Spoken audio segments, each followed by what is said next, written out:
Hello everyone, আসসালামু আলাইকুম। আজকে আমি বানাবো নুডলস। তো এই জন্য আমি নিয়ে নিয়েছি কুকুরলা নুডলস। কুকুরলা নুডলস সচরাচর আমার খাওয়া হয় না, আমি সবসময় ম্যাগিটাই খাই।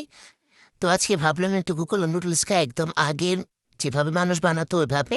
তো এই জন্য আমি গাজর, পেঁয়াজ, মরিচ এগুলো কেটে নিয়ে তারপর এগুলো আমি ভেজে নিলাম। তারপরে আমি এটার মধ্যে একটু নুডলসের মশলাটা দিয়ে দিয়েছি। তারপর আগে থেকে ভেজে রাখা ডিম দিয়ে দিয়েছি এখানে।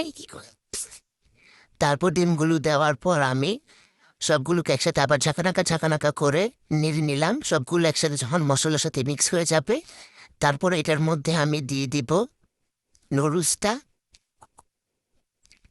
তো নুডলসটা দেওয়ার আগে এত ঝাঁকানাকা কেন করছে আমি বুঝতেছি না। ও এই যে দিলাম নুডলস।